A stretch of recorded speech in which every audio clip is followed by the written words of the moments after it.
Hello!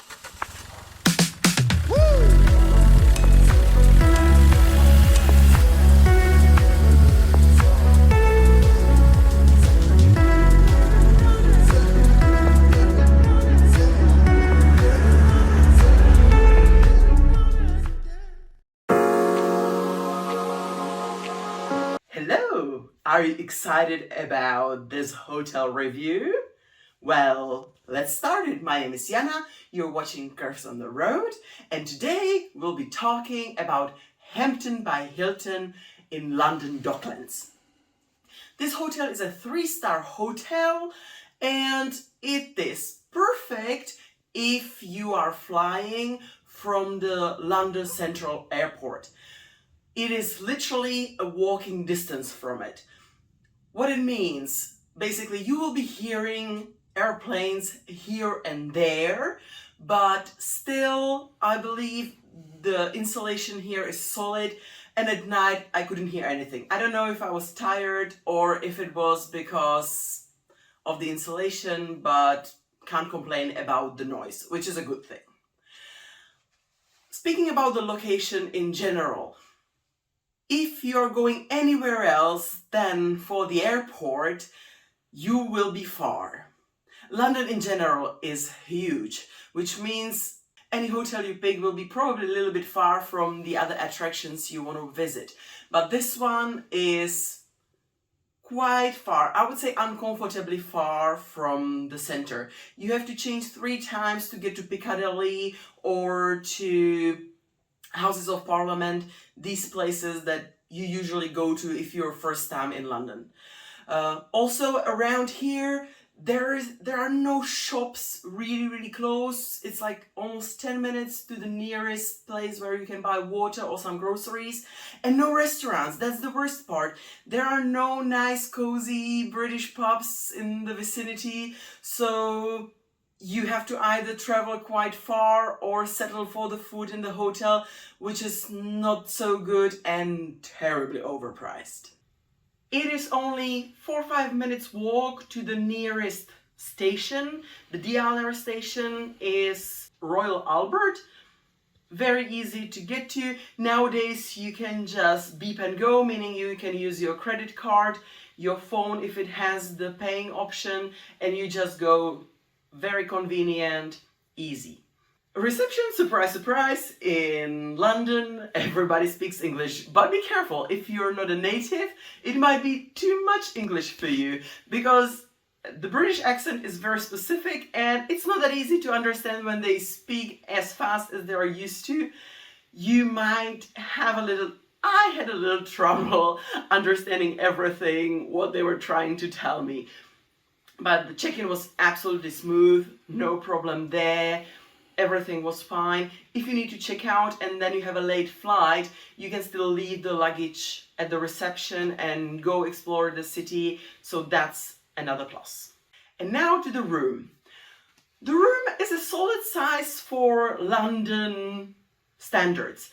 London rooms are known to be really small, so this one, you have everything you need. You have even a little space with a table and a chair. The only downside, it doesn't have a little fridge. Apparently in UK it's quite cold, so probably they figured out people don't need fridges. But for water or some beverages that you will take, it would be convenient. There's a safety deposit box, a very weird place for me, to be honest, but that's perfectly fine. The bed is smaller than I'm used to be honest. For 2 people, you have to cuddle a little bit, but it's nothing as bad as in Edinburgh dorms. Like, absolutely fine. 2 normal-sized people can perfectly fit on the bed, no problem. It's the bumpy one, so like once you turn, your partner will be jumping up and down a little bit, but it's not too soft. I slept pretty well here. There's a huge TV, you get some drinks, some coffee, some tea that you can make yourself, so that's all perfect. There's enough lighting. Actually, this room is pretty well lit even at night, which is thumbs up. Not many rooms do have that. You have sockets next to each bed. Just one of the sides has the USB port, but yeah, you're advised not to use those in these places anyway, so yeah, you decide for yourself. There's a huge window pointing to the airport, so from your window you can actually see the planes. It's kind of exciting. Perfect size, can't complain about anything in particular. Well, actually, there's one thing. Guys, the carpet doesn't look that brilliant. The stains, yeah, it remembers better days. The rest looks pretty much renovated, but they still left the carpet from 1990s. The bathroom is fine. A little yucky topic, but they never give you the toilet brush here, so whatever you do, what you do in London stays in London. But it's everywhere in the UK, I noticed. I don't understand why. If you know why they don't provide the toilet brushes, please tell me. Good shower, it has the handle, so you know I like those. And there's actually one little bar. I think it's for putting your leg up so that you can shave and everything. If that's, it's very smart. If not, well, I use it for that anyways. Generally, this hotel is fine. Actually, the biggest letdown here was the breakfast. Don't take me wrong. The food is delicious, there is a full English, so you will not leave hungry. But this hotel is way too big for its capacity for the breakfast. It's so cramped, and there's like a huge counter in the middle, so even if there are just 2-3 people, it feels claustrophobic. It's hard to go around. The first day I was like, oh my god, what I'm gonna do? Like, I can't fit there, you know, the big person trouble. I can't even fit in the kitchen. So yeah, it doesn't make you want to take food, but it's fine. It's just that there were loads of people. You had to see if you even find a table for the breakfast. I'm here in the full season. It's August, so loads and lots of people come for their vacation, and hence it's just, you know, it is what it is. Loads of people, so count that. You need to organize yourself for the breakfast, and you might have to be a little bit patient to let people have their food, and then it's your turn.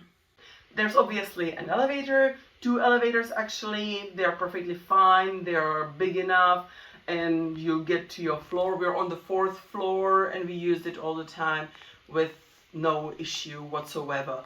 You can get in the hotel even after midnight. We tried that, no issues there. When you look at booking.com, you probably figure out very fast that London is not a cheap location to go for your vacation. Everything is expensive, and the closer to the center you go, the more expensive it is. So basically we picked this hotel partially because it was a tolerable type with tolerable price. It was a little bit over £100 per night, which is not cheap at all. I would say, okay, a few years ago you would get a luxurious Hilton, not just Hampton by Hilton. These days it's absolutely normal. So I would say the price is solid for what you're getting in the full season. Of course, if you want to be closer to the center, you must be ready to either pay more or opt for something less cozy or smaller rooms. To sum it up, I would definitely recommend this hotel if you're flying from the airport near here. I wouldn't be scared to take it even if you're going to the center, but count that it will take good 40 minutes to get from here to the central London. And you'll have to change the metro, so if you're not familiar with that, it will be a little bit of a hassle. Would I come back? Yes, probably, mostly because of the price. If the prices were the same closer to the center, I would obviously opt for something like that. So that's it. That's the whole video. I hope you enjoyed it. If you did, why don't you give me a British thumb up? And you can subscribe to my channel. I upload every Sunday. Thank you very much for watching. Have an amazing rest of your day, and bye!